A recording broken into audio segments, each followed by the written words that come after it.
Bienvenue mes élèves, une autre fois dans une nouvelle leçon de vocabulaire. Le titre c'est les synonymes et les contraires.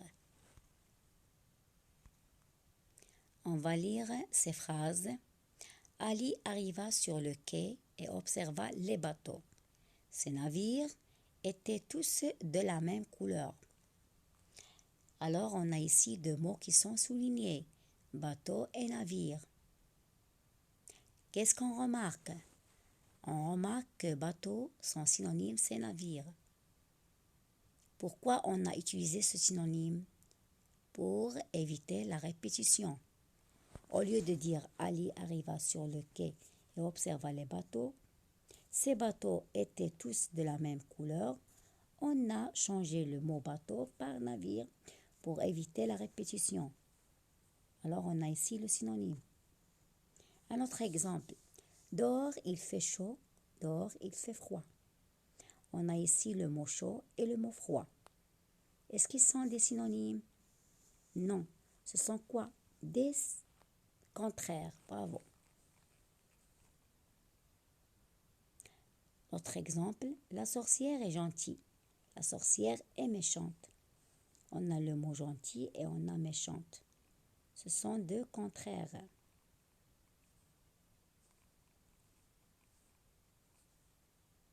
Je retiens. Les synonymes sont quoi? Sont des mots de sens voisin, proches ou identiques. Ils appartiennent à la même classe de mots. Lorsque je dis la même classe de mots, c'est la classe grammaticale. Première classe, c'est le verbe. Exemple, le synonyme de aimer, c'est adorer.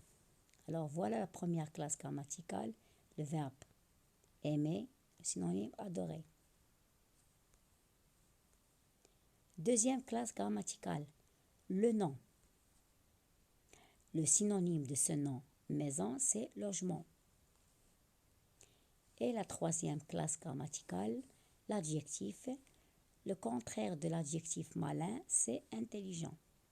On a ici trois classes grammaticales, verbe, nom, adjectif.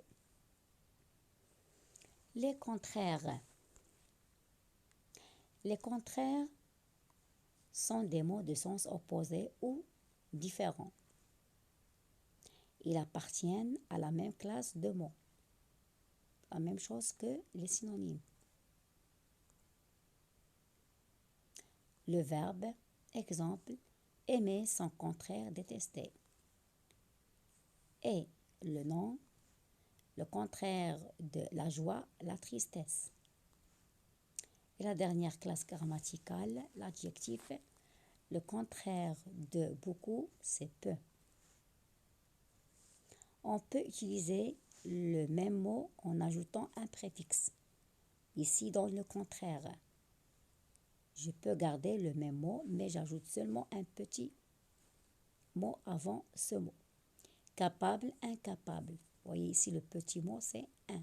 C'est le préfixe. Et le contraire de possible, c'est impossible. On a mis ici im au lieu de in parce qu'il y a un p après. Lisible, illisible. Le petit mot, c'est il, c'est un préfixe. Et régulier, le contraire irrégulier. On a mis ir comme préfixe avant le mot régulier pour marquer bien sûr le contraire. Et en retournant aux synonymes, il ne faut pas oublier que les synonymes servent à éviter les répétitions et à enrichir un texte. Maintenant, on va passer à un petit exercice.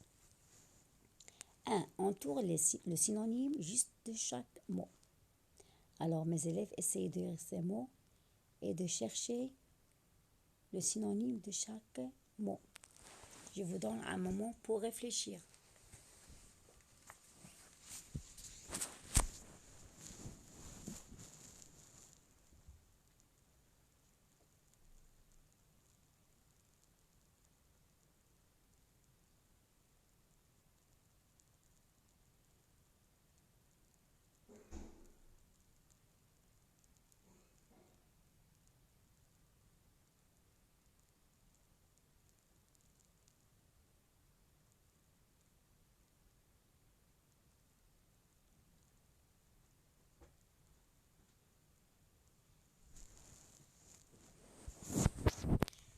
J'espère, mes élèves, que vous avez bien trouvé la bonne réponse.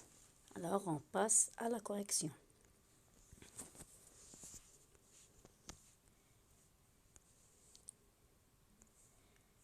Puissant, le synonyme, c'est fort. Alors, il faut faire attention. Un bateau, c'est un navire. Bravo, mes élèves. Simple, le synonyme, c'est facile. Et habile, le synonyme, c'est malin. Bravo, bravo, mes élèves. On va passer à l'exercice 2.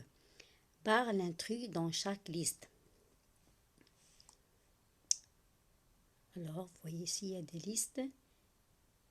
Essayez de lire ces listes et de trouver l'intrus.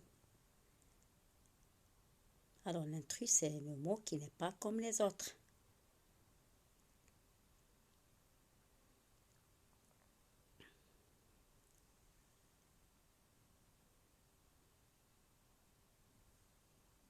Bon, mes élèves, on va faire la correction ensemble.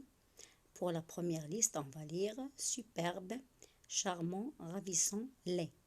Alors, superbe, son synonyme, c'est charmant. Et aussi ravissant. Et laid, c'est quoi laid? C'est le contraire. Ça veut dire, c'est l'intrus ici. N'est pas comme les autres.